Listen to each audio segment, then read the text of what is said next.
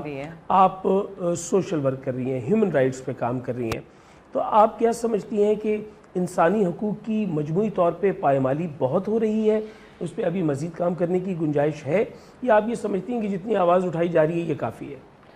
بہت شکریہ آغا شیرازی صاحب، سب سے پہلے کشمیریوں کا جو آپ نے کشمیر کا تعارف کروایا اتنے خوبصورت الفاظ میں، اور دوبارہ سے دنیا کو ایک یقین دہانی کرائی، بلکہ میں آپ کی قطع کلامی میں اگر ابھی دل چیر کے دکھاؤں تو دل پہ چنار کا پتہ بن رہا ہے۔ واہ کیا بات ہے، اور کیا کہیں، کیا بات ہے، کیا بات ہے۔ تو بہت آپ نے عقیدت اور محبت سے جو کشمیر اور کشمیریوں کا ذکر کیا، میں پوری کشمیری نیشن کی طرف سے آپ کی اس چیز کی بہت شکر گزار ہوں۔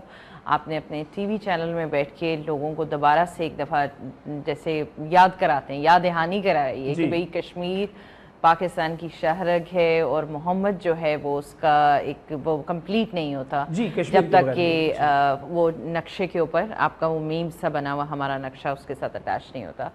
جہاں تک آپ نے بات کی انسانی حقوق کی پامالیوں کی، تو جیسے کہ آپ نے دیکھا کہ مقبوضہ کشمیر میں ایک ہمیشہ سے سٹرگل چلی آ رہی تھی، اس میں ہمارے لیڈرشپ تھی، ہمارے نوجوان تھے، ہماری بہنیں تھیں، ہمارے بچے تھے جن کی بہت قربانیاں تھیں۔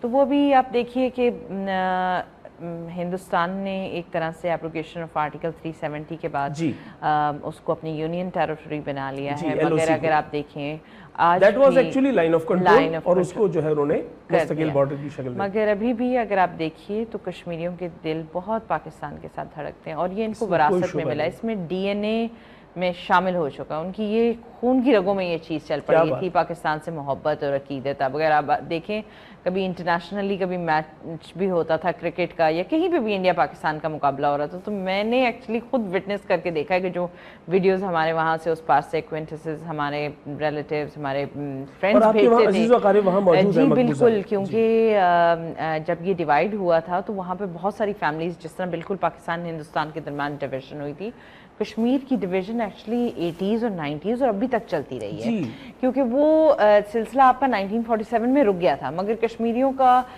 وقتاً فوقتاً جو تھا وہ ہجرت کرنا، وہاں سے اس پار جب ظلم زیادہ ہو جاتے تھے یہاں پر آنا، تو وہ کبھی رکا نہیں۔ بہت ساری بچیاں وہاں سے جب شادی کر کے یہاں آئیں تو وہ کبھی واپس نہیں جا سکیں، جب یہاں سے وہاں گئیں تو وہ واپس نہیں آ سکے، تو ہاں بالکل۔ اور پھر والدین کے جب ان کی انتقال ہو جاتا ہے تو ہمیشہ ہم ریکویسٹ کرنی پڑتی ہے، حالانکہ اب مظفر آباد اور سری نگر کا آپ ڈسٹنس دیکھیں تو 120 کلومیٹرز ہے، جو کہ میرے خیال سے 2 گھنٹے 3 گھنٹے کی ڈرائیو بنتا ہے، مگر آل دا وے مظفر آباد یا سری نگر کو جو ملانے والی جگہ وہ لائن آف کنٹرول ہے وہ کیونکہ بند کر دی ہے، مودی رجیم جو ہے وہ بہت اسٹرکٹ ہے، کسی کشمیریوں کے بارے میں بھی، ہمارے ویزا پالیسی کے بارے میں بھی، آپس میں ملاپ کے بارے میں بھی، تو پھر بہت ریکویسٹ کر کے کبھی واگا بارڈر سے اور پھر کبھی دبئی کے راستے جو ہے ان کو دہلی تک فلائی کرنا پڑتا ہے۔ اچھا، آپ کی اسی بات کو آگے بڑھاتے ہوئے میں یہاں ضرور مینشن کرنا چاہوں گا کہ وہ تمام کشمیری لیڈرز، چاہے وہ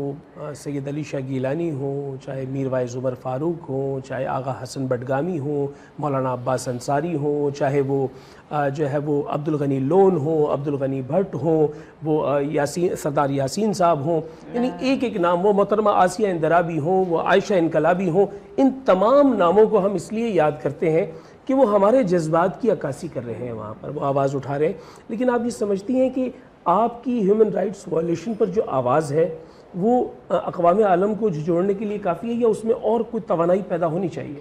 ہاں بالکل، ہم جتنے بھی کشمیری ہیں وہ اپنی طرح سے اسٹرگل کرتے رہتے ہیں۔ آج کل ایک سوشل میڈیا کا دور ہے، اس کے علاوہ جو سیاسی جماعتیں ہیں ان کے اندر بھی یہ جو یقین دہانی کرائی جاتی ہے کہ کشمیر سے متعلقہ جتنے بھی معاملات ہیں ان کے اوپر کوئی کمپرومائز نہیں ہوگا، اگر اس پر کوئی بھی ایسی ہیومن رائٹس وائلیشنز ہوتی ہیں تو یہاں کے کشمیری ہر دم جو ہیں وہ تیار رہتے ہیں اس کو عالمی پلیٹ فارمز پہ پہنچانے کے لیے۔ ہمارے آپ کو پتہ ہے کہ 1.5 ملین لوگ جو ہیں وہ کشمیر، آزاد کشمیر سے لوگ سیٹلڈ ہیں یورپ میں، انگلینڈ میں، اور ان کی بھی بہت کنٹریبیوشن ہے. وی مسٹ ناٹ فرگیٹ کہ کتنا کام جو ہے ہمارے ان کشمیریوں نے کیا. وہ کشمیری جو ہیں جو آزاد کشمیر سے ہیں وہ پارلیمنٹ تک بھی, یورپین پارلیمنٹ میں بیٹھے, بالکل ہاؤس آف لارڈز میں بیٹھے, ہاؤس آف کامنز میں بیٹھے, پھر انہیں ممبر پارلیمنٹیرینز ہمارے پاس اس طرح سے ہیں.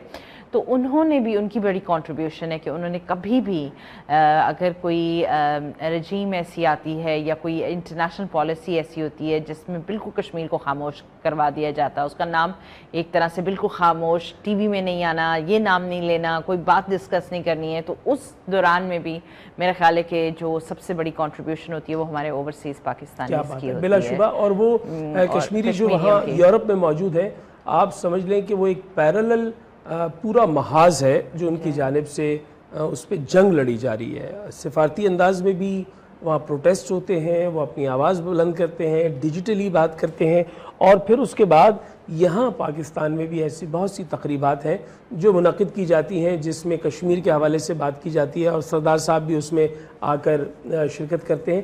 تو اس میں بھی کہیں نہ کہیں ان کشمیری دوستوں کا بہت ہاتھ ہوتا ہے جو ابراڈ بیٹھے ہیں. آپ کا بہت بہت شکریہ, آپ ہمارے ساتھ تھی, لیکن ابھی آپ ہمارے ساتھ ہیں. اور ہمارے اگلے مہمان جن کی جانب ہم رخ کر رہے ہیں, انہوں نے ایک زمانے سے آپ کی زبان کے ذائقے کا خیال رکھا ہے, بہت ساری بڑی بڑی ملٹی نیشنل کمپنیز کے ساتھ ایسوسیٹڈ رہے, اور آج کل جو ہے وہ سلمانز فوڈ کے کنٹری ہیڈ ہیں. ہمارے ساتھ موجود ہیں جناب سرفراز صاحب. السلام علیکم. جی سرفراز صاحب, یہ سب سے پہلے تو یہ بتائیں آپ کو سلمان میں کتنا عرصہ ہو گیا سلمانز فوڈ میں؟ شیرازی بھائی مجھے تقریباً کوئی 27 سال ہو گئے ہیں. تو آپ خود تقریباً 30-31 سال کے ہیں, 27 سال آپ کو وہاں ہو گئے. میری عمر تو 55 سال ہے. اچھا, تو میرا کہنے کا مطلب اتنا لمبا اس میں سے میں نے آپ کی عمر مائنس کر دی. ہاں میری مائنس کر دی. میں ویسے راتوں کو کاؤنٹ بھی نہیں کرتا, ہاں میں دن بھی کاؤنٹ کیا, میں نے خالی دن گنتا ہوں. اچھا, دوسرا مجھے یہ بتائیے کہ کسی ایک کمپنی میں مستقل اتنا عرصہ رہنا, کیا اس کی دو وجوہات ہو سکتی ہیں؟ ایک وجہ یہ کہ آپ کا اپنی خواہش ہوتی ہے کہ وہ آپ جس جگہ پہ ایسوسیٹڈ ہیں اس کے ساتھ آپ کام کرتے رہیں, یا پھر آپ آنے والی اپرچونیٹیز کو چھوڑ دیتے ہیں, ایسا تو کرنا پڑتا ہے نا. دراصل سلسلہ یہ ہے کہ میں اس سے پہلے جو ہے مختلف کمپنیوں میں رہا, اور بڑی جلدی سوئچز کرتا رہا. نیسلے پاکستان تھا, حلیب فوڈز تھا, اور دوسری کمپنیز میں رہا. پھر فائنلی جو ہے وہ 1998 میں نے سلمان کارپوریشن کو جوائن کیا, اور 1998 سے لے کے till this date as a country head میں اب سلمان فوڈز کو دیکھ رہا ہوں. اچھا, جو سلمان ہے, لفظ سلمان, وہ جس شخصیت کا ہے وہ اونر ہیں, اونر کے بیٹے ہیں, اونر کے بھائی ہیں, والد ہیں, کون ہے وہ؟ دراصل بیسکلی سلمان صاحب جو ہے محمود الحسن صاحب کے بیٹے تھے جنہوں نے سلمان کارپوریشن کی بنیاد رکھی, اور سلمان کارپوریشن کا سٹارٹ خالی ہنی سے ہوا تھا. ٹھیک ہے. اور سلمان صاحب میں جو ہے وہ جیم لانچ کیا آ کے, آج وہ بھی اس دنیا میں نہیں ہے. یہ تیسری سلمان صاحب اس دنیا میں نہیں ہے. اچھا, یہ ان کے صاحبزادے جو ہیں وہ اس کو لے کے چل رہے ہیں, کامران صاحب کے اور سلمان صاحب کے صاحبزادے. اور سلسلہ یہ ہے کہ یہ ساری جس وقت ہم نے لانچنگ کی تو ہم نے سب سے پہلے جو ہے فروٹ میں جیم لانچ کیا, جو ابھی تک الحمدللہ جو 1950 سے کوالٹی تھی وہ ٹل دس ڈیٹ موجود ہے. آپ کی یونیک سیلنگ پوائنٹ ہے وہ. بالکل یونیک. اچھا, ایک اور چیز میں نے دیکھی, آپ جب لکھتے ہیں تو اسے لکھتے ہیں سلمانز, یعنی اپوسٹرفی کاما ایس کے ساتھ, اور یہ بہت کم میں نے دیکھا ہے کیونکہ اس کے بولنے اور پکارنے میں بڑی دقت ہوتی ہے. تو جب آپ اسے اردو میں لکھتے ہیں تو کیسے لکھتے ہیں؟ کسے؟ سلمانز کو. سر کوشش ہی نہیں کرتے نا وہ کام جو ہو نہ سکے. دیکھیے, یہ میں نے اکثر دیکھا ہے, میرا جو ہے نا وہ ایک یوٹیوب چینل ہے, تو اس پہ آغاز ہم نے کیا ہے نا اپوسٹرفی کاما ایس کے ساتھ. جب ہم اسے اردو میں لکھتے ہیں تو وہ آغاز وہ والا ہو جاتا ہے, ابتدا والا آغاز. اچھا, یہ بتائیے کہ اتنا بڑا آپ کا سوشل سرکل ہے, آپ کم و بیش ہر تقریب میں نظر آ رہے ہوتے ہیں, تو آپ نے اپنی جیسی شکل کے کتنے لوگ رکھے ہوئے جو ہر جگہ چلے جاتے ہیں؟ بس جیسے آپ کا معاملہ ایسے ہی میرا بھی ہے, جتنے لوگ آپ کے پاس ہیں وہی میرے پاس بھی. سبھی لوگ آپ سے پیار کرتے ہیں. پیار ہے کہ لوگ آپ کو بلاتے ہیں, تقریبات میں شرکت کرتے ہیں, آپ کی محبت آپ نے آنے کی دعوت دی.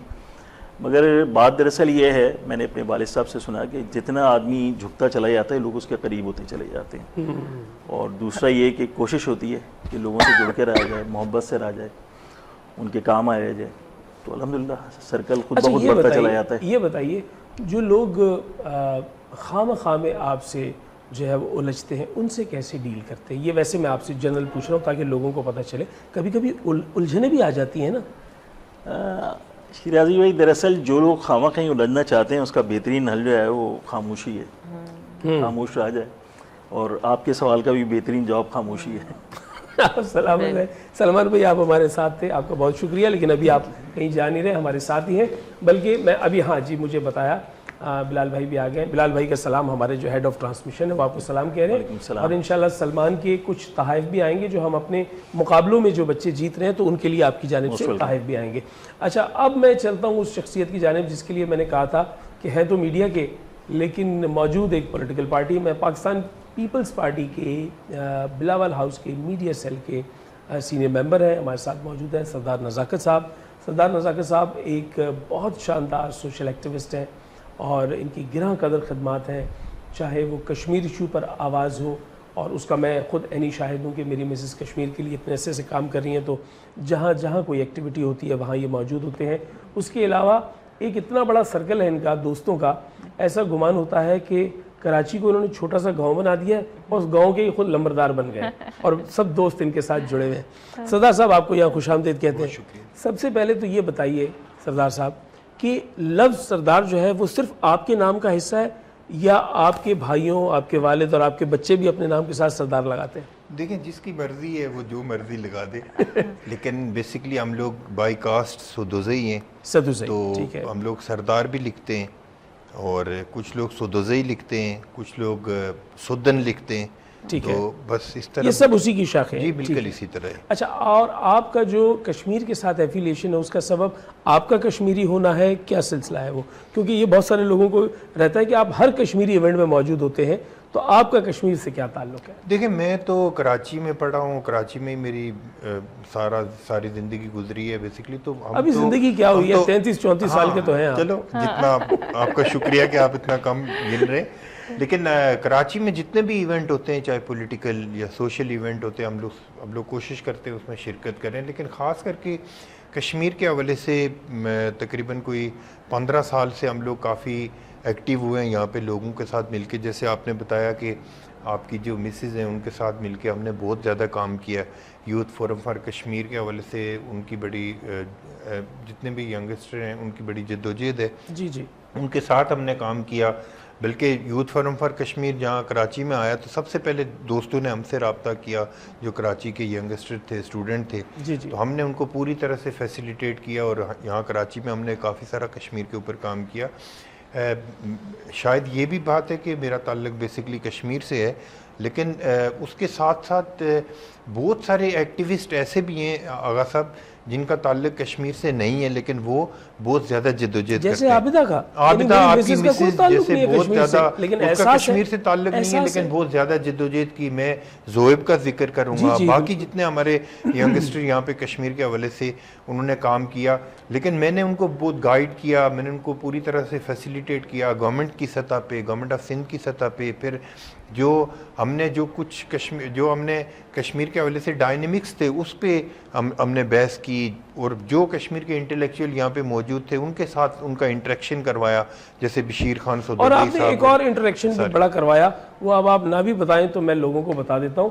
انہوں نے ایک خاتون کو جا کر کہا کہ یہ آغا شیرازی بہت اچھے آدمی ہیں، آپ ان سے بات کیا کریں، اور مجھے آ کر کہا یہ خاتون بہت اچھی ہیں، آپ ان سے بات کیا کریں، اور پھر اس کے بعد وہ میری دلہن بن گئی. تو اب یہ راز میں کھولنا نہیں چاہ رہا تھا، اب ان کا کریڈٹ ہے. میں یہ راز کھولنا نہیں چاہ رہا تھا، لیکن مجھے بڑا فخر ہے اور مجھے بڑی خوشی ہوئی جب آغا شیرازی صاحب میرے بڑے اچھے پرانے دوست ہیں، اور عابدہ ان سے ایج میں بہت جونیئر تھی، لیکن اس کو سب سے زیادہ میں نے کنونس کیا کہ آپ شیرازی صاحب سے شادی کریں، اور الحمدللہ شادی بھی ہوئی، اب ان کے بچے بھی ہیں، ان کی بڑی خوشحال زندگی گزر رہی ہے.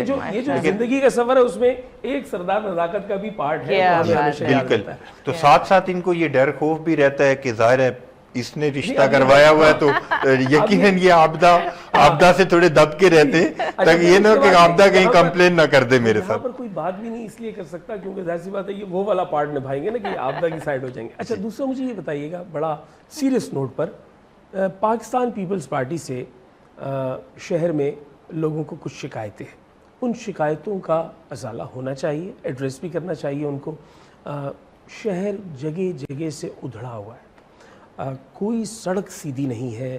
آپ اژدہام دیکھیں ٹریفک کا تو آپ حیران رہ جائیں گے کہ کوئی شخص جو ہے وہ افطار پہ نہیں پہنچ پا رہا. سڑکوں پہ لوگ افطار کر رہے ہیں مجبوراً, اس لیے کہ وہ اپنے گھروں پہ نہیں پہنچ پا رہے. تو یہ کیا معاملہ ہے کہ ایک طرف جو ہے وہ آپ کا برج بنتا ہے ملیر کا, تو وہ چند مہینوں میں تیار ہو جاتا ہے, اور یہاں جو سرکل وہ جو ہے اپنا گرین بس کا اور ریڈ بس کا ایریا وہ بن کے ہی نہیں دے رہا. اتنے سال گزر گئے ہیں, 8 9 10 سال ہو گئے, تو یہ پورا شہر جس طرح اکھڑا ہوا ہے, تو آپ کو لگتا نہیں ہے کہ لوگ تکلیف میں ہیں؟ دیکھیں شہرائی صاحب, ایک تو میں آپ کی بات کو سیکنڈ کرتا ہوں کہ بہت سارا کراچی کے اندر جتنا انفراسٹرکچر ہے اس پہ کام کرنے کی ضرورت ہے, اور جو سندھ گورنمنٹ کے پاس گیون ریسورسز ہیں اس کے مطابق سندھ گورنمنٹ اپنا پرفارم کر رہی ہے. اور پہلی دفعہ جیسے آپ کو پتہ ہے کہ کراچی میں میئر پیپلز پارٹی کا آیا, اس سے پہلے میں کسی کے اوپر کرٹیسزم تو نہیں کرنا چاہتا, لیکن ایک ایسی آرگنائزیشن کے پاس میئر تھا کہ جس کی اجازت کے بغیر اس شہر میں پتہ بھی نہیں ہلتا تھا. اور وہ آپ کو یاد ہوگا کہ آپ اور ہم اس وقت بھی میڈیا پہ اسی طرح بیٹھ کے talk show, political talk show بھی کرتے تھے, تو ایک شخص لنڈن سے بیٹھ کے شام سے صبح تک وہ تقریر کیا کرتے تھے, اور 1 2 3 دن کے شہر بند ہو جاتا تھا. لیکن اب وہ حالات نہیں ہیں. اب میئر کراچی پیپلز پارٹی کا, اور یہ بات میں آپ کو آپ کے چینل کے توسط سے آپ کے ویورز کو یقین دلاتا ہوں کہ پاکستان پیپلز پارٹی کے چیئرمین بلاول بھٹو زرداری صاحب کراچی کے حوالے سے جتنا کنسرن ہے, اور وہ جتنی میٹنگز ہوتی ہیں ہم بھی اٹینڈ کرتے ہیں میٹنگز, ہم بھی ساتھ بیٹھتے ہیں, لیکن چیئرمین صاحب کی یہی ڈائریکشن ہوتی ہے کہ کراچی کے انفراسٹرکچر کے اوپر کام ہو. اور بہت ساری سڑکیں بنی بھی ہیں اور بہت سارا کام ہو رہا بھی ہے, اور ابھی بھی جس طرح پچھلے دنوں ہم نے شاہراہ بھٹو جس کو ملیر ایکسپریس وے بھی کہتے ہیں, اس کے ایک فیز کا افتتاح کیا. ایک فیز کا افتتاح اپریل میں ہونے جا رہا ہے, اور انشاءاللہ ہم لوگ اس کو دسمبر میں کمپلیٹ کریں گے. اور بہت ساری جگہوں پہ کام ہو بھی رہا ہے. میرا مقصد یہ تھا کہ کم از کم اس بات کو تو آپ تسلیم کرتے ہیں کہ کام اس سے زیادہ ہونے کی ضرورت ہے, یعنی کام بالکل ضرورت ہے. اور ایک چیز میں آپ کو بتاؤں کہ یہ شہر ویسے تو ہم اس کو 2-2.5 کروڑ گنتے ہیں, لیکن میرے نقطہ نظر کے مطابق 3.5-4 کروڑ کی آبادی کا شہر ہے. آپ کو پتہ ہے ڈیلی بیسس پہ آغا صاحب, میں آپ کو بتاؤں ڈیلی بیسس پہ 5 سے 10 ہزار آدمی اس شہر میں انجیکٹ ہو رہا ہے. تو یہ ساری چیزیں آپ کے سامنے جو گیون ریسورسز ہیں سندھ گورنمنٹ کے, اس کے اوپر کام ہو رہا ہے, اور بہت زیادہ کام کرنے کی ضرورت ہے. میں سمجھ رہا ہوں کہ اس میں ہمارے سی ایم سندھ مراد علی شاہ صاحب اور جتنی ان کی پوری ٹیم جس طرح کام کر رہی ہے, اور کچھ نہ کچھ بہتری آئی ہے, اور آگے بہتری مزید آئے گی. اچھا دیکھیں, جہاں تک مردم شماری میں 2 سے 2.25 یا 2.5 کروڑ کا شہر کہنا, اور آپ کی جانب سے آپ کے اندازے کے مطابق 3.5 اور 4 کروڑ کا کہنا, اس کے لیے بس میں یہ کہوں گا, مجھے ایسا لگتا ہے کہ اس مردم شماری میں ظاہر سی بات ہے پیپلز پارٹی بھی جو ہے وہ آن بورڈ, ہمارے گریونسز تھے بہت زیادہ. تو اس وقت جب مردم شماری ہوئی تھی, مجھے ایسا لگتا ہے انہوں نے صرف مردوں کو گنا, عورتوں کو نہیں گنا کراچی. ایسے ہی ہے. ہاں, آدھی. اچھا, اس میں ایک چیز میں آپ کو اور بتا دوں کہ یہ وہ شہر ہے جس میں 20 سے 25 لاکھ لوگ انلیگل امیگرینٹس رہتے ہیں. جی بالکل, جو کوئی کرائم کر کے چلے جائیں, کسی کا ڈیٹا ہی نہیں ہے. جب ان کا کوئی ڈیٹا ہی نہیں ہے تو وہ گنتی میں بھی نہیں آتے, اور گنتی میں بھی نہیں آتے. اور میں چاہوں گا کہ یہاں ہم ایک مختصر سا وقفہ لیں, لیکن اس وقفے سے پہلے میں چاہوں گا کہ میں شکریہ ادا کروں آپ کا. Thank you very much for being with us. It was honour talking to you, and thank you very much, and I will hope کہ انشاءاللہ وی ول میٹ سون انشاءاللہ. مجھے آپ سے مل کر اچھا لگا. کیا اچھی بات کہی ہے انہوں نے, مجھے آپ سے مل کر اچھا لگا. تھینک یو ویری مچ, آپ کو بہت بہت شکریہ. کشمیر کے لیے محبتیں, آپ کے لیے محبت, بہت بہت شکریہ. سردار صاحب آپ سلامت رہیں, اور سلمان صاحب آپ بھی سلامت رہیں, خوش رہیں. جناب بہت بہت شکریہ. ایک مختصر وقفے کے بعد جب لوٹ کر آتے ہیں تو انشاءاللہ اللہ کا احسان جاری ہے, انعام رمضان جاری ہے.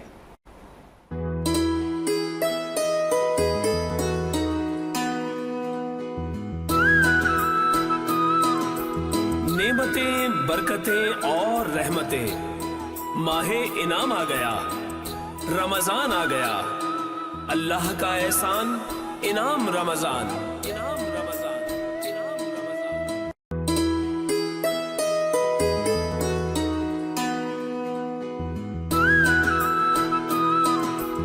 نعمتیں, برکتیں اور رحمتیں, ماہ انعام آ گیا, رمضان آ گیا, اللہ کا احسان انعام رمضان, انعام رمضان, انعام رمضان. جی ناظرین محترم، ایک مرتبہ پھر آپ کی خدمت میں حاضر ہیں. اللہ کا احسان ہے، انعام رمضان ہے، خصوصی ٹرانسمیشن ہے جس میں آپ کا میزبان آغا شیرازی آپ کے ساتھ ہوں، اور آپ وینس انٹرٹینمنٹ کی اسکرین کے ذریعے سے ہمیں سحر و افطار میں دیکھتے ہیں. اس افطار کی ٹرانسمیشن میں جب ہم آپ سے باتیں ہیں تو ہماری خوش نصیبی کہ ہمارے ساتھ وطن عزیز کے ایک جید عالم دین ہمارے دائیں جانب موجود ہے، آغا حسین مسعودی صاحب. آغا حسین مسعودی صاحب جو ہے وہ اتحاد بین المسلمین کے بہت چنیدہ داعی ہیں، ساتھ ہی ساتھ جعفری الائنس کے جو ہے وہ انتہائی اہم ذمہ دار ہیں. میں بہت محبت اور خلوص کے ساتھ ہر ٹرانسمیشن میں، ہر سیٹ پہ، ہر چینل پہ جب بھی ان سے ملاقات ہوتی ہے تو ان سے ایک قصب فیض لیتا ہوں، اور ماخذ و محاصل جو ان کی گفتگو سے ملتے ہیں میں اس کو آگے استعمال کر کے پیسے کماتا ہوں، اور ان کو حصہ بھی نہیں دیتا کہ آپ سے سیکھا تھا اور اس کو استعمال کر کے پیسے کما رہا ہوں. تو آپ کو بہت بہت شکریہ قبلہ، آپ ہمارے ساتھ موجود ہیں. جو میں پیسے کمانے کی بات کر رہا تھا وہ پیسے کما لیتا ہوں. میں اپنا کمیشن یہاں نہیں لوں گا تو وہاں لے لوں گا. ہاں بھائی اچھی بات ہے، آپ چھوڑ نہیں سکیں گے. اور وہ ایک جملہ بھی میں کہہ دوں آغا صاحب آپ کی اجازت سے کہ جب میں نے انہیں ٹیلی فون کیا اور میں نے کہا کہ جی ٹرانسمیشن ہے آپ کی چند روز جو ہے وہ مجھے چاہیے، تو انہوں نے کہا کہ وہ تو ٹھیک ہے لیکن اس کی ایک شرط ہوگی. اب میں نے کہا پتہ نہیں کتنی بھاری بھرکم شرط ہوگی. بولا پھر اتنا ہی وقت آپ رمضان کے بعد ہمیں دیں گے. تو میں نے کہا جی بالکل میں آمادہ ہوں، میں دینے کو تیار ہوں. آغا صاحب جو پیسے میں کماتا ہوں، جو میں نے بات کی، ان پیسوں میں سے خرچ کا اختیار بھی میں رکھتا ہوں. اگر میں نصاب زکوٰۃ کو دیکھوں تو زکوٰۃ ادا کر دیتا ہوں. عید الفطر آئے گی، فطرہ دے دوں گا. پھر جب کوئی صدقات کا عنوان ہو، اپنے بچوں کا صدقہ دے رہا ہوں، اپنی والدہ کا دے رہا ہوں، کوئی بیمار ہو گیا اس موقع پہ دے رہا ہوں. ہر چند کے جتنے احکامات ہیں وہ پوری کرنے کی کوشش کر رہا ہوں، اور تو اور خمس بھی ادا کر رہا ہوں جو کہ 20% ہے. اب میں سمجھتا ہوں کہ اب اگر کسی نے مجھ سے مدد مانگی، چاہے راہ چلتا آدمی 10 روپے مانگ رہا ہو، میں کہوں گا بھائی میں نے تو ساری ذمہ داریاں پوری کر دی، اب میں کس بات کی جو ہے ذمہ داری رہ گئی جو میں ادا کروں. تو اس جذبے کے اور اس احساس کے حوالے سے کیا کہیں گے. اور دوسرا یہ کہ میں کبھی کبھی اپنے خونی عزیزوں کو چاہتا ہوں کہ زکوٰۃ دوں. میں اشکال پیدا کر رہا ہوں جیسے شرعی اشکال ہوتی ہیں تاکہ جواب آ سکے لوگوں کے لیے. تو جب میں دینا چاہتا ہوں تو میرے ذہن میں یہ خیال آتا ہے کہ زکوٰۃ کا نام لے کر جب میں دوں گا تو ہو سکتا ہے میرا ہی رشتہ دار وہ ذرا تھوڑا سا مانے ہو کہ یہ میں نہیں لے رہا، زکوٰۃ کے پیسے ہیں. تو کیا معاملہ فہمی ہے اس حوالے سے؟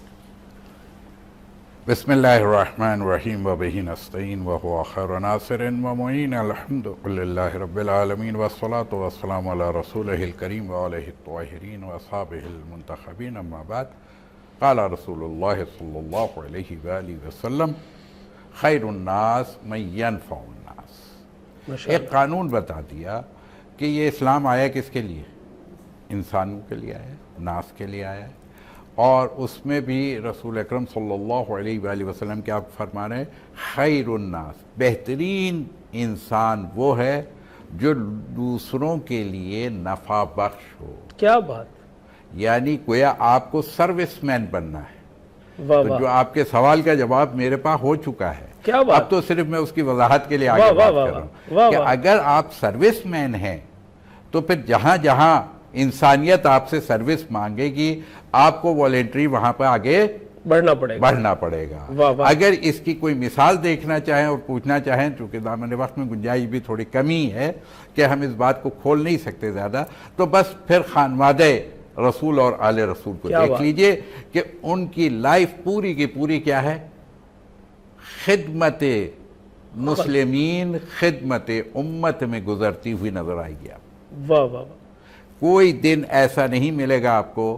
اچھا، اب جو سوال ہے آپ کا کہ جی ہم نے زکوٰۃ بھی دے دیا، خمس بھی دے دیا اور فطرانہ بھی دے دیا اور وغیرہ وغیرہ، اچھا یہ سب ایک نام ہیں. میری تھوڑی سے سمجھانے کے لیے اب آپ کو میں کہہ رہا ہوں کہ مختلف چیزوں کے ذریعے سے خدا نے جب ہماری زندگی عبادت سے معمور کر دی، اس نے کیا ہے؟ ما خلقت الجن والانس الا لیعبدون. ہم نے جن اور انس کو پیدا ہی نہیں کیا مگر یہ کہ عبادت کے لیے. بس گویا کہ ہمیں تو بندگی کے لیے پیدا کیا گیا، اور اسی لیے کہتے ہیں کہ جس نے کیا ہے یہ زندگی آمد برائے بندگی، جی بے بندگی زندگی شرمندگی. واہ واہ واہ واہ واہ. تو یہ شرمندگی نہیں ہونی چاہیے. یہ جیسے کسی نے کوئی ضرورت کے وقت ہاتھ آپ کی طرف بڑھا دیا ہے اگر، تو آپ کو شرمندگی نہیں ہونا چاہیے. وہ تو بیچارہ شرمندہ ہو کے ہاتھ بڑھا ہی رہا ہے. تو آپ، یہ منزل آپ کی شرمندگی کی ہے، یہ آپ کی شرمندگی کی ہے کہ اگر آپ نے ہاتھ کو کھینچ لیا، یہاں بندگی کے آداب سے باہر آ گئے آپ۔ اچھا پھر جب ہم اس چیز کی طرف دیکھتے ہیں تو پھر یہ بھی نظر آتا ہے کہ دیکھیے خداوند عالم نے یہ جتنی بھی چیزیں زکوٰۃ ہے، خمس ہے، فطرانہ ہے، فدیہ ہے، یہ کفارات ہیں، یہ مختلف نوعیت پر فکس ہوتے ہیں جا کے۔ اب ہر ایک پہ ہر چیز نہیں آتی ہے، ٹھیک ہے، کسی پہ کوئی چیز آئے گی، کسی پہ کوئی چیز آئے گی۔ اسی طریقے سے جیسے زکوٰۃ دے دی آپ نے، ٹھیک ہے، اچھا زکوٰۃ میں یہ کب لکھا ہوا ہے کہ جس کو آپ زکوٰۃ دے رہے ہیں اس کو بتانا واجب ہے کہ میں زکوٰۃ کے پیسے دے رہا ہوں؟ آپ اس کو پیسے دیجیے، وہ ضرورت مند ہے، اس تک پہنچانا ہے۔ اچھی بات ہے یعنی کہ اب آپ جب اس کو ٹیگ کریں گے تو پھر اس کو شاید تھوڑی ہچکچاہٹ ہوگی، ہوگا نا، ہاں آپ اسے نہ بتائیں۔ اچھا اب یہ تو ایک مرحلہ ہے کہ چلیے آپ زکوٰۃ ہی دینا چاہ رہے ہیں، چونکہ آپ زکوٰۃ سے آگے کی منزل میں کہ جی وہ تو ہم نے ادا کر دیا ہے، اب کوئی آگے سارے واجبات میں ادا کر چکا ہوں، جو کیونکہ اقیموا الصلاۃ وآتوا الزکوٰۃ۔ یاد رکھے گا کہ عبادت کو بھی، جب میں نے ایک بات کہی نا کہ عبادت ہے کس چیز کا نام؟ عبادت اطاعت کا نام ہے، بس۔ واہ واہ واہ واہ واہ، اللہ کی اطاعت کا نام عبادت کا نام کیا ہے؟ عبادت۔ جہاں پہ آپ اطاعت خداوند عالم سے باہر آئیں گے وہ عبادت ختم ہو گئی، اب عبادت نہیں رہ گئی، اب وہ ریاضت تو ہو سکتی ہے، عبادت نہیں ہو سکتی ہے۔ لہذا عبادت کے لیے شرط ہے کہ ہر وقت نگاہ ادھر ہو۔ تو جب آیا غریب آپ کی طرف نگاہ کر رہا تھا کہ آپ بڑے ہیں اور میں چھوٹا ہوں، میری کچھ مدد کر دو، اور آپ کی نگاہ اپنے سے اوپر والے کی طرف تھی، جی، تو آپ ادھر سے دے رہے تھے، ادھر سے لے رہے تھے۔ کیا بات ہے، یہی چیز اسی لیے کہا یعنی آپ درمیان میں صرف جو ہے وہ وسیلہ بن رہے ہیں، رابطہ ہے آپ کا۔ اور یاد رکھیے گا کہ جتنی بھی نیکی آپ کرتے ہیں کوئی بھی، تو نیکی کے لیے ایک نیکی کے بدلے میں ادھر سے برابر نہیں آتا ہے۔ واہ واہ واہ واہ، وہ برابری نہیں ہے، وہ برابری تو آتا ہے، کم سے کم جو ہے، کم سے کم کی جو ہے کہ 10 تو کر لینا۔ کیا بات۔ اب آپ اور غریب جب ہیں، یہ بھی ایک فلسفہ آج کل آ گیا، ہمارے پاس ہی نہیں دینے کو، ہمارے پاس ہے ہی نہیں دینے کو۔ تو آپ کو امیر ہونے کا شوق ہے؟ کاش امیر ہونے کا کس کو شوق نہیں ہے؟ جی سب کو شوق ہے، اور یہ کوئی جائز شوق ہے، ناجائز بھی نہیں۔ تو پھر میں کیا یعنی کروں؟ شرعاً کوئی ممانعت نہیں ہے امارت پہ کہ اگر آپ امیر ہونا چاہتے ہیں، اور امارت حاصل کرنے کا نسخہ بتا رہے ہیں۔ اگر عیب ہوتا نا تو پھر میرا رسول اکرم صلی اللہ علیہ وسلم کی ذات گرامی پہلی شادی کس سے کی انہوں نے؟ خدیجۃ الکبریٰ السلام اللہ علیہا۔ نہیں، پہلی شادی انہوں نے کی ہے کیا ہے؟ بزنس وومن سے۔ جی، ایک بزنس وومن سے۔ یہ کیوں نہیں دیکھ رہے آپ؟ اپنے سوال کو دیکھیے، جی آپ نے جہاں سے شروع کیا۔ تو اگر کوئی عیب ہوتا، یہ مال عیب ہوتا، تو میرا رسول ہر عیب سے پاک ہے۔ جی بس اتنی بات کافی ہے۔ بس یہاں پر بھی میں اتنا ہی کہنا چاہوں گا کہ اب سمجھ لیجئے کہ دیکھیں یہ صدقات، یہ خیرات، یہ ہمارے آپ کے سمجھانے کے لیے ایک نظام کو چلانا ہے۔ اور میں یہ اتنا ضرور جانتا ہوں کہ اگر آپ نظام دین الہی میں جتنے واجبات آپ کے مختلف مواقع پہ، رمضان میں ہے، رمضان میں روزہ نہیں رکھ سکتا تو فدیہ دے دے، اگر کوئی اور جان بوجھ کر کے گناہ والی ہے تو کفارہ ادا کر دے، وہ کفارہ اتنا ہوتا ہے کہ پھر کافی ہوتا ہے۔ پھر رمضان کا روزہ ختم ہوتا ہے تو فطرانہ کی زکوٰۃ آ جاتی ہے، پھر وہ کیا ہے، سال بھر کے لیے آٹو کا انتظام ہو جاتا ہے، کھانے کا انتظام ہو جاتا ہے فدیے کی صورت میں، اور پھر کیا ہے، سال بھر میں خمس، زکوٰۃ، یہ سارے، اور پھر صدقات۔ تو بہرحال یہ یاد رکھیے گا۔ لیکن میں ایک بات بس یہاں کہہ کے سمجھنا چاہوں گا کہ چونکہ آپ کے سوال سے میں باہر ابھی جانا نہیں چاہ رہا ہوں، ورنہ بات اس میں بہت سارے پہلوات تھے، صرف اتنا کہ ان اولیاء خدا میں سے بن جاؤ، اور وہ گھرانہ رسول اور آل رسول کا گھرانہ ہے کہ زکوٰۃ واجب ہوگی جب بچے گا تو واجب ہوگی۔ واہ واہ واہ واہ واہ، تب واجب ہوگا کہ جب میرے پاس سال بھر خرچ کرنے کے بعد بچے گا یا غنیمت آئے گا۔ لیکن جو لوگ مال غنیمت اپنے گھر پہنچنے سے پہلے راہ خدا میں خرچ کر دیتے ہوں، پھر نہ ان پہ زکوٰۃ واجب ہوتی ہے نہ خمس واجب ہوتا ہے۔ تو یہ تو ایک منزل ہے کہ آپ اس منزل کے لوگوں میں سے ہو جائیے کہ جو اپنے اوپر فرض ہونے سے پہلے خدا کو کا قرض سمجھ کے ادا کر دیتے ہیں۔ کیا بات ہے، کیا بات، اتنی سی بات سمجھ لیجئے تو یہ ساری چیزیں آسان ہو جائیں گی آپ کی۔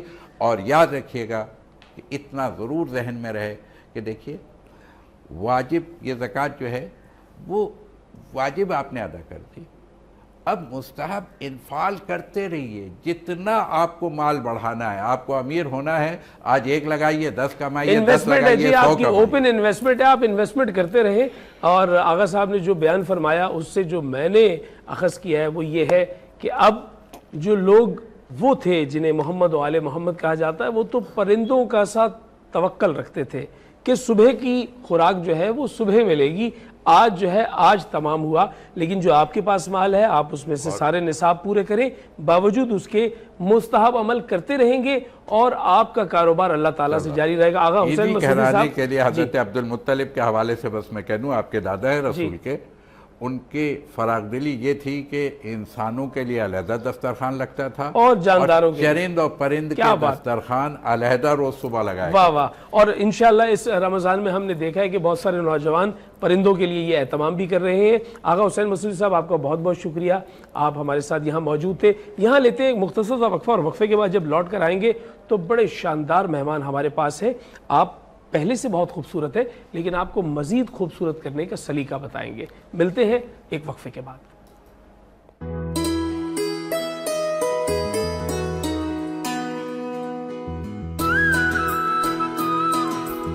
نعمتیں، برکتیں اور رحمتیں، ماہ انعام آ گیا، رمضان آ گیا، اللہ کا احسان انعام رمضان، انعام رمضان، انعام رمضان۔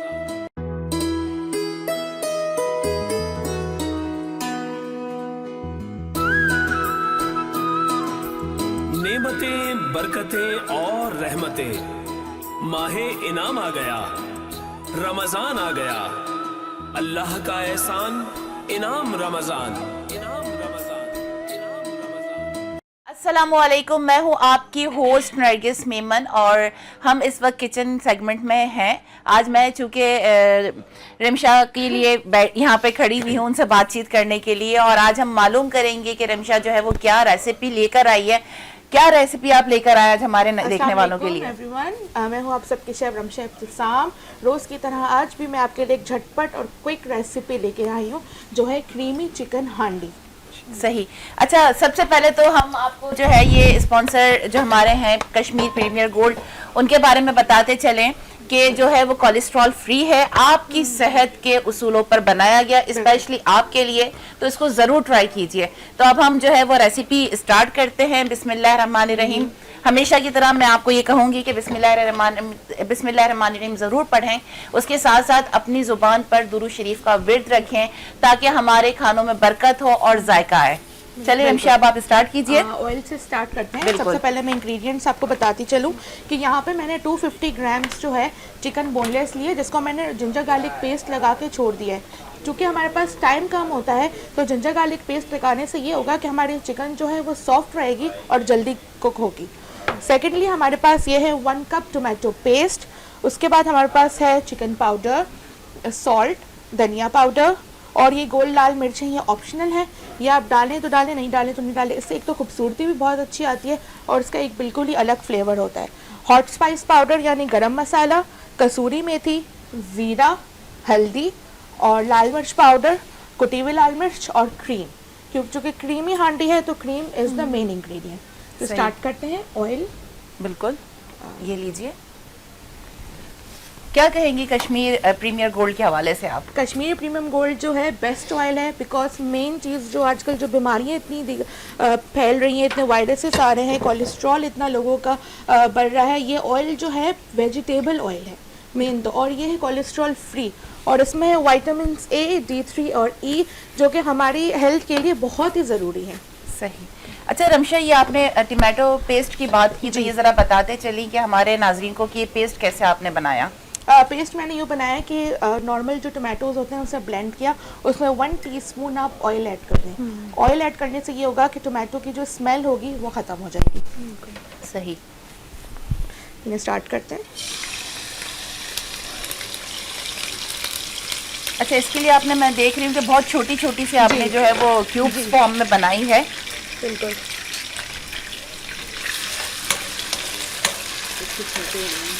اس وقت میرے ساتھ موجود ہے رضوانہ فاروق صاحبہ، اور جو کہ ہم آپ کو پہلے بھی بتا چکے ہیں کہ ہوسٹ ہیں اور نیوز اینکر ہیں پی ٹی وی ہوم کے حوالے سے. تو کیسا فیل کر رہی ہیں آپ اس وقت ہمارے ساتھ؟ بہت اچھا فیل کر رہی ہوں کیونکہ رمشا کو ماشاءاللہ سے بہت پہلے سے جانتی ہوں, ان کا کام بھی میں نے دیکھا ہوا ہے ماشاءاللہ سے. جی بالکل, بہت اچھا کام کرتی ہیں یہ, اور یہ آن لائن بھی آپ کا کام ہے نا؟ جی ماشاءاللہ. میرے برانڈ کا نام ہے اسٹار فوڈ اسپاٹ. یہی جو ہے میری چکن کریمی ہانڈی بہت رننگ آئٹم ہے. اگر آپ آرڈر کرنا چاہتے ہیں تو میرا واٹس ایپ انسٹاگرام پہ بھی آپ مجھے کانٹیکٹ کر سکتے ہیں. اب میں نے چکن ایڈ کی, اب میں اس میں ڈالوں گی زیرہ, تاکہ زیرے کا فلیور جو ہے وہ چکن میں انہینس ہو جائے. صحیح. اور یہ بٹن ریڈ بٹن چلی, یہ بہت کوئک ریسیپی ہے, کوئک ریسیپی فوراً ہو جاتا ہے نا. جی صحیح. اچھا, زیرہ جب آپ لے کر آتے ہیں, ظاہر ہے گروسری جو منتھلی ہماری آتی ہے, تو کوشش کیا کریں کہ زیرے کو تھوڑا سا جو روسٹڈ کر کے رکھیں. اس سے یہ ہوتا ہے کہ ایک تو اس کا فلیور بہت انہینس ہوتا ہے, دوسرے جو اگر اس میں چھوٹے سے کیڑے وغیرہ جو بھی کچھ ہوتا ہے تو اس سے زیرہ بہت محفوظ رہتا ہے. تیسرا ہے کہ اگر آپ کے پیٹ میں درد ہوتا ہے تو آپ جو ہے وہ زیرہ اور چینی کھائیں, وہ روسٹڈ زیرے کا اچھا سا ایک فلیور ہوتا ہے, تو ایزی آپ جو ہے نا ایزیلی اس کو چبا کر کھا سکتے ہیں. اب میں نے اس میں ایڈ کیا 1 کپ ٹومیٹو پیسٹ. جی, ٹماٹو کے حوالے سے میں یہ کہنا چاہوں گی کہ ابھی ریسنٹلی یہ ہوا ہے ٹماٹر بہت زیادہ مہنگے ہو گئے نا. بالکل بالکل. تو اگر آپ ٹماٹر بیچ میں سستے بھی ہوئے تھے تو آپ لے کر اس طرح سے ذخیرہ کر کے پیسٹ بنا کر رکھ سکتے ہیں اپنے فریزر میں. بالکل, میں اسی طریقے سے رکھتی ہوں. ورنہ ایک یہ بھی ہوتا ہے کہ آپ فریزر میں پیسٹ بھی نہ بنائیں, ویسے بھی رکھ دیں اور جب آپ نکالیں گے تو بالکل فریش رہتا ہے. کیونکہ ہم لوگ بھی ابھی یہی کر رہے ہیں, ذخیرہ کر کے مہنگے ہونے والے تھے. بالکل ایسا ہی ہے. اس وقت ہمارے ساتھ جو ہیں وہ شازیہ صاحبہ جو عالمہ ہیں وظائف کے حوالے سے ہوتی ہیں ہمارے ساتھ, وہ بھی موجود ہیں. تو شازیہ, میں چاہوں گی کہ چونکہ ہم ابھی کچن سیگمنٹ میں ہیں تو کوئی ایسا وظیفہ بھی بتائیے کہ ہمارے جو کھانے ہیں نا تو اس میں برکت ہو جائے. جی بالکل.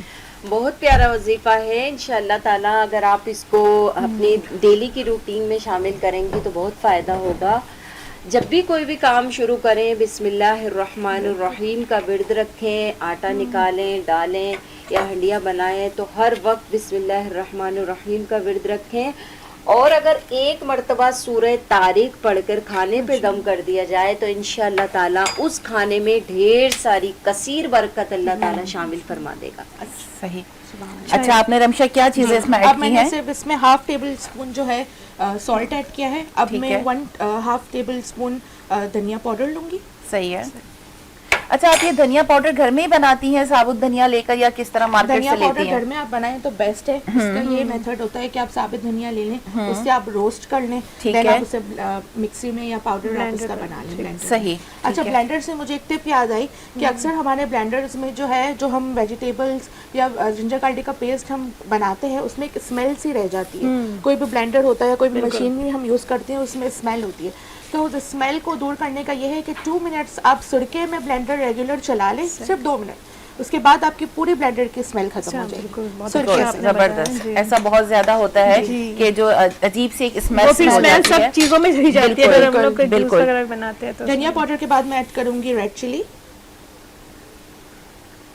ریڈ چلی کم رکھنی ہے کیونکہ کریمی ہانڈی کا جو فلیور ہوتا ہے وہ مائلڈ ہوتا ہے, اتنا اسپائسی نہیں ہوتا. 1 پنچ ٹرمرک, ہلدی, کٹی ہوئی لال مرچ. اس میں دیکھیں گول لال مرچ ہے تو اس کا بھی فلیور ہوگا, پھر کٹی ہوئی کا بھی اور ریڈ کا بھی. تو بہت احتیاط سے آپ نے جو ہے اسپائسز کا یوز رکھنا ہے. اور چکن پاؤڈر,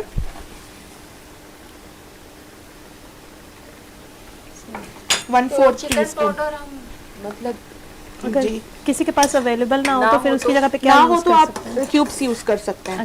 اور اگر کیوبس بھی نہ ہو تو کیوبس بھی نہ ہو تو آپ یخنی بنا سکتے ہیں. یخنی بنا لیں, ٹھیک ہے, کیونکہ عموماً ہر گھر میں کیوبس موجود نہیں ہوتے ہیں, پاؤڈر بھی نہیں اویلیبل ہوتا, تو ایسی چیز جو گھر میں اویلیبل ہو تو وہ ہم کر لینا. ہڈیاں اور جو گوشت ہمارے پاس موجود ہوتا ہے اس کا ہم براث نکال لیں, ٹھیک ہے, ایک پیاز, ایک گاجر اور لہسن ادرک ڈال دیں تو وہ ہمارا چکن پاؤڈر کا ہی فلیور دے گا. اس یخنی کا جو فلیور آئے گا وہ چکن پاؤڈر. اچھا رضوانہ صاحبہ, یہ بتائیے کہ آپ اپنا رمضان کس طریقے سے, کیا اسکیجول, کیا مینجمنٹ, کیونکہ ظاہر ہے آپ بھی ایک ورکنگ وومن نہیں ہے, ورکنگ وومن ہے, تو آپ کس طریقے سے اپنے گھر کو مینج کر کے چلتی ہے رمضان کے ہم خواتین جو ہوتی ہیں نا, ہم بیٹی بھی ہوتی ہے, ماں بھی ہوتی ہے, بہو بھی, بیوی بھی ہوتے ہیں اور ورکنگ وومن بھی ہوتے ہیں, تو ہمیں یہ سب چیزیں مینج کرنی پڑتی ہے, ظاہر ہے خود سے کرنی پڑیں گی. اب رمضان رمضان کا مہینہ تو بہت زیادہ بزی ہوتا ہے ہمارا کچن میں. بالکل. تو بس تھوڑا سا اپنا شیڈول تھوڑا سا بنانا پڑتا ہے کہ کچن میں بھی وقت گزارنا ہے, کام بھی کرنا ہے, گھر بھی دیکھنا ہے. صحیح. تو ماشاءاللہ سے کر لیتے ہیں. باقی اور بھی آپ جیسے ورکنگ وومنز ہیں, آپ لوگ بھی ظاہر ہے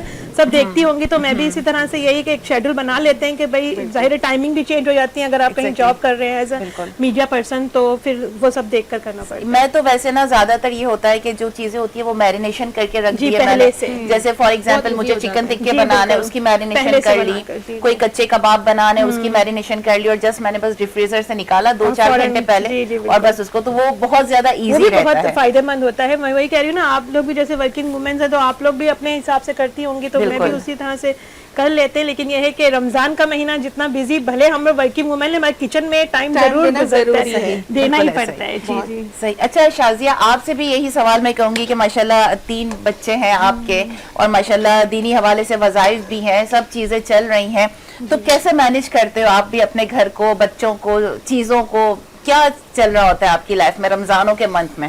اچھا, جیسا آپ نے بتایا کہ ابھی کہ آپ اس طرح فریزر میں جو ہے وہ فروزن کی چیزیں بنا کے رکھ دیتی ہیں, کباب ہے, مسالہ ہے, تو میری بھی یہ روٹین ہے کہ میں اس طریقے سے یہ چیزیں چٹنی بنا کے رکھ دیتی ہوں, کباب ہے اور اس طرح ٹکا ہے, تو اس طرح اس کو سیو کر دیتی ہوں. ٹھیک ہے.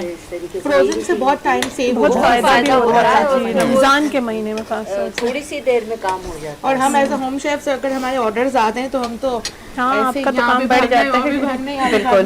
اچھا نرگس, آپ بتاتی ہیں کہ جیسے ٹپ وغیرہ بتاتی ہیں, تو یہ جو لہسن ادرک ہم پیس کے رکھ دیتے ہیں تو کتنے دن تک اس کو استعمال کر سکتے ہیں؟ اس میں لہسن ادرک میں دیکھیں یہ ہوتا ہے کہ اگر آپ کالا نہ پڑے, ہاں لہسن ادرک میں اگر آپ جو ہے وہ ½ کپ یا تھوڑا سا تیل اس میں ایڈ کر دیں گے, جب آپ اس کو پیس رہے ہوں گے تو آپ دیکھیں گے کہ وہ جو کلر آپ کتنے بھی 1 منتھ رکھ لیں, 1.5 منتھ رکھ لیں, وہ کلر جو ہے نا اس کا خراب نہیں ہوتا, اس میں کسی قسم کی کوئی اسمیل نہیں ہوتی. ½ کپ کتنے اس میں مطلب اگر میں 1 kg کرتی ہوں تو میں اس میں ½ کپ تیل جو ہے نا وہ لازمی ڈالتی ہوں. جس میں نمک بھی ایڈ کر سکتے ہیں. نہیں, میں نمک نہیں ڈالتی کیونکہ سم ٹائم یہ ہوتا ہے کہ کوئی ہمارے یہاں پہ بلڈ پریشر کا پیشنٹ آ گیا تو ایکسٹرا نمک ہو جائے گا.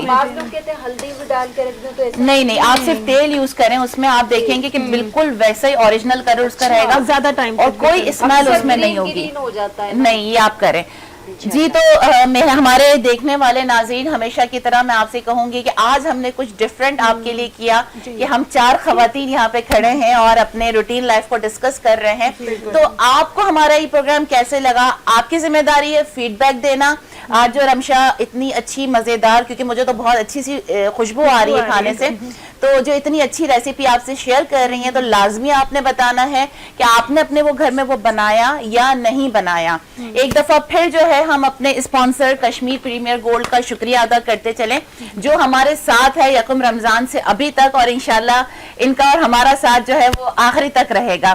تو thank you so much Kashmir premier gold کے آپ جو ہے ہمارے صحت کو دیکھتے ہوئے آپ نے اس کا آئل بنایا, کولیسٹرول فری بنایا. اب آپ کیا کر رہی ہیں اس میں؟ اب میں نے اس میں پہلے ایڈ کیا تھا 1/4 ٹی اسپون گرم مسالہ پاؤڈر. ٹھیک ہے. پھر میں نے اس میں تھوڑا سا دھنیا ایڈ کیا. دھنیا میں اوپر سے ایز اے گارنش بھی یوز کروں گی, لیکن میں نے گریوی میں اس لیے شامل کیا ہے کہ دھنیا کا بھی ایک فلیور جو ہے وہ بہت آؤٹ اسٹینڈنگ ہوتا ہے. صحیح. اب میں نے اس میں ایڈ کر دی کریم. ٹھیک ہے. اچھا, آپ نے جو ہے وہ اسٹارٹنگ پہ میرا خیال ہے کہ آپ نے یہ نہیں بتایا کہ آپ نے چکن کتنی لی تھی. Chicken 250 grams. 250 گرامز لیا تھا. صحیح ہے. اچھا, تو آپ یہ دیکھ رہے ہیں کہ جب کریم اس میں ڈالی ہے رمشا نے, اور اس کا جو کلر بڑا خوبصورت سا اور بہت ریشمی سا ٹیکسچر آ رہا ہے ہماری ہانڈی کا, تو دیکھتے ہیں, خوشبو بتا رہی ہے کہ انشاءاللہ ذائقہ بھی بہت اچھا ہوگا. دھنیا پودینے کے حوالے سے میں ایک چھوٹی سی ٹپ شیئر کرنا چاہوں گی کہ دھنیا پودینہ فریش رکھنے کے لیے ہمیں نیوز پیپر, جب ہم دھنیا پودینے کو صاف کر لیں, اس کے لیوز الگ کر لیں, دین ہم اس کو نیوز پیپر میں ڈال کے ایئر ٹائٹ باکس میں ڈال دیں گے تو 2-3 منتھس تک دھنیا پودینہ کہیں نہیں جاتا آپ کا, کیونکہ اس میں موئسچر بالکل ہی نیوز پیپر جو ہے وہ ابزارو کر لیتا ہے, تو یہ دھنیا پودینہ ہمارا فریش رہتا ہے. جتنا پانی میں رہے گا اتنا ہی خراب ہو جائے گا. تو آپ اس میں نیوز پیپر یا بٹر پیپر میں آپ دھنیا پودینہ صاف کر کے رکھ دیں. ٹیشو پیپر نہیں, صرف بٹر پیپر اور نیوز پیپر. اچھا رمشا, ایسا بھی تو ہو سکتا ہے کہ جہاں پر دھوپ آ رہی ہو تو ہم تھوڑی دیر کے لیے اس کو وہاں پہ رکھ دیں, لیکن پھر وہ ڈرائی فارم میں چلا جائے گا. ڈرائی فارم میں وہ چلا جائے گا. ٹھیک ہے, ڈرائی فارم میں چلا جائے گا. صحیح. اور ہری مرچ سیو کرنے کا طریقہ بھی بتائیں. ہری مرچ دیکھیں فریش ہی اچھی لگتی ہے, کیونکہ وہ جو تیکھا پن جو آتا ہے وہ